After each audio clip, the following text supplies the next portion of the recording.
शिव का झंडा ऊंच महान, शिव का सदा होगा सम्मान। सर्व का पिता वो शिव भगवान, शिव का ज्ञान करे कल्याण। शिव का झंडा ऊंच महान, शिव का सदा होगा सम्मान।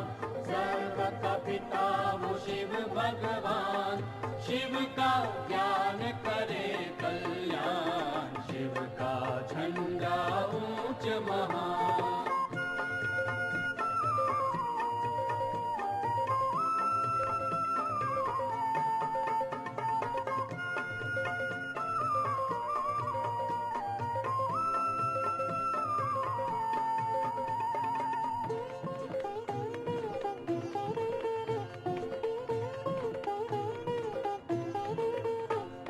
सब झंडों को एक करे जो, वो यह झंडा न्यारा है।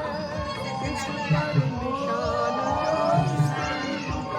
जो सबका सहारा है।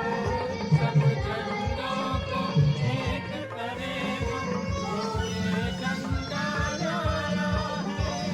इस पर निशान ज्योति बिंदु का जो सबका करते हैं उसका ध्यान, शिव का सदा होगा सम्मान। सर्व का पिता वो शिव भगवान, शिव का ज्ञान करे कल्याण। शिव का झंडा ऊंच महान।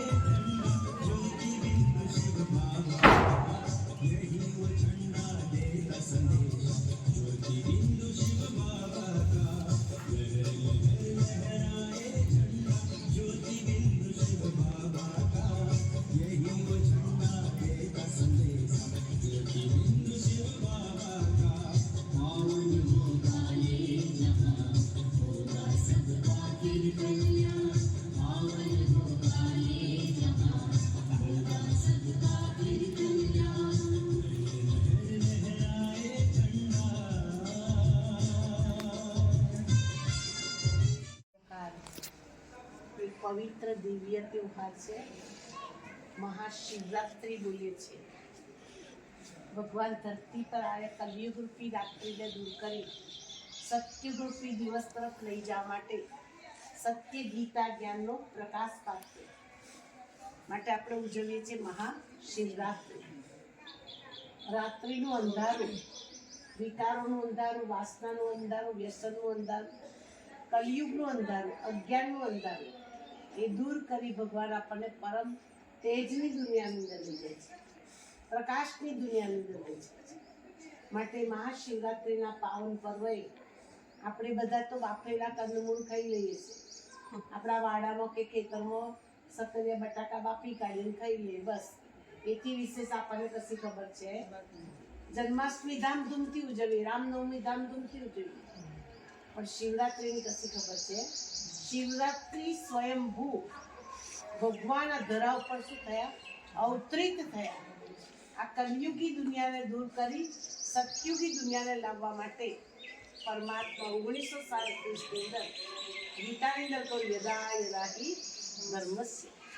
ગીતાનો બીજો શ્લોક છે, હું આવું છું સાધારણ વૃદ્ધ તને અંદર પ્રવેશ કરું છું, આજના લોકો મને ઓળખી શકતા નથી। ભગવાનને સૃષ્ટિ પર આવ્યા આ શિવરાત્રિએ 89 વર્ષ, 88 વર્ષ પૂરા થયા, 89 વર્ષ, 89 વર્ષથી ભગવાન પોતાનું કાર્ય પ્રજાપિતા બ્રહ્મા અને બ્રહ્મા કુમાર કુમારીઓ દ્વારા વિશ્વના 150 દેશોની અંદર કર્યું। જે આપણા ગંગાપુરની અંદર કેટલા વર્ષોથી પરમાત્માનું આ દિવ્ય કર્તવ્ય ચાલે છે। આપ સૌ પણ પરમાત્માને ઓળખી એની સાથે સાચો સંબંધ શું કરો? બાંધો। આજે મયંકભાઈના ઘર ઉપર બાપાનો ઝંડો લહેરાઈ ગયો છે, ભગવાનની ધ્વજા લહેરાઈ ગઈ છે। ધ્વજાનું બહુ મહત્વ હોય। ધ્વજા કઈ હોય? મંદિર હોય એની। આ મયંકભાઈનું ઘર ઘર નથી પણ શું બની ગયું? મંદિર બની ગયું. એની અંદર આવનાર રહેનાર બધાને મંદિરની અંદર જેમ પ્રાપ્તિ થાય, અનુભૂતિ થાય, એમાં આવનાર બધી આત્માઓ ભરપૂર થાય, સંતોષ થાય, તૃપ્ત થાય. બાબાના ઝંડા નીચે બધાનું કલ્યાણ થાય, બધાનો ઉદ્ધાર થાય, એવા આજના દિવસે શુભભાવના.